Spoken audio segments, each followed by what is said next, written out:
Israel നടത്തിയ shell ആക്രമണത്തിൽ ഗസയിലെ ഏറ്റവും വലിയ വന്ധ്യതാ ചികിത്സാ കേന്ദ്രം തകർന്നുവെന്ന റിപ്പോർട്ട് പുറത്തുവരികയാണ്. 4000-ലധികം ഭ്രൂണങ്ങളും 1000-ഓളം ബീജങ്ങളുടെയും അണ്ഡങ്ങളുടെയും സാമ്പിളുകളും ഉപയോഗശൂന്യമായി.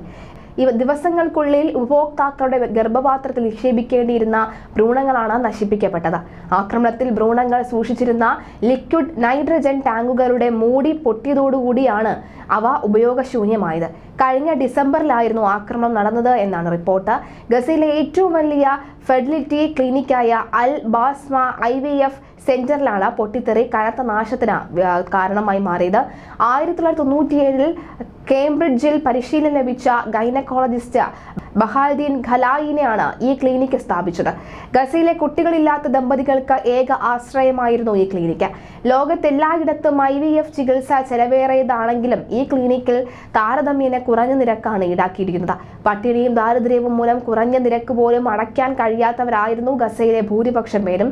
സ്വർണവും ടിവിയും മറ്റ് വീട്ടുസാധനങ്ങളും ഒക്കെ വിറ്റാണ് ഇവർ കുഞ്ഞുകാലുകൾക്കായുള്ള ചികിത്സയ്ക്ക് വിധേയമാകുന്നത്. അവരുടെ ഏക പ്രതീക്ഷയാണ് ഷെൽ ആക്രമണത്തിൽ പൊട്ടിത്തകർന്നിരിക്കുന്നത് എന്നതാണ് മറ്റൊരു വാസ്തവം. എന്റെ ഹൃദയം ഒരു ദശലക്ഷക്കണക്കുകളായി ഉറങ്ങിയിരിക്കുന്നു എന്നാണ് ബഹാൽദീർ ഖലായിനി ആക്രമണത്തെക്കുറിച്ച് പ്രതികരിച്ചത്. ഇസ്രായേലിന്റെ ഈ ആക്രമണത്തെ ഒരു തരത്തിലും ന്യായീകരിക്കാൻ കഴിയുന്നില്ല എന്നും ജനിക്കുന്നതിന് മുൻപ് തന്നെ നശിപ്പിക്കപ്പെട്ട ജീവനുകളുടെ ശാപം അവർ ലോകം ഉള്ളിടത്തോളം കാലം തന്നെ പിന്തുടരുമെന്നാണ് പലസ്തീനുകാർ പറയുന്നത്.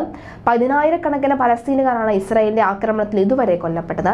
എന്തായാലും വലിയ രീതിയിലുള്ള ഒരു ആക്രമണം സംഭവിക്കുന്നു. പക്ഷേ ഇത്രയും നേരമായിട്ടും അല്ലെങ്കിൽ ഈ ഒരു കാര്യത്തിൽ ഇതുവരെയും ഇസ്രായേലുമായി ബന്ധപ്പെട്ട ആരും തന്നെ ഇതിനെ സ്ഥിരീകരണം പുറത്തു വന്നിട്ടില്ല. ഈ ആക്രമണത്തിൽ ഇസ്രായേലാണ് കാരണക്കാരെന്നുള്ളൊരു സ്ഥിരീകരണം വന്നിട്ടില്ലാത്തൊരു സാഹചര്യത്തിൽ എന്തായിരിക്കും ഇതിനൊരു പ്രതികരണം എന്ന് കണ്ടറിയേണ്ടതുണ്ട്. എന്തായാലും ജനിക്കുന്നതിന് മുൻപേ തന്നെ പ്രധാനമായും ഈ ഒരു പലസ്തീനികൾ ശാപവാക്കുകൾ കൊണ്ട് നിറയ്ക്കുകയാണ് ഇപ്പോൾ ഇസ്രായേലിനെ. ജനിക്കുന്നതിന് മുന്നേ തന്നെ കൊന്നുകളയാൻ എങ്ങനെ തോന്നിയെന്നടക്കമുള്ള ചോദ്യങ്ങൾ ഉയർത്തുകയാണ്.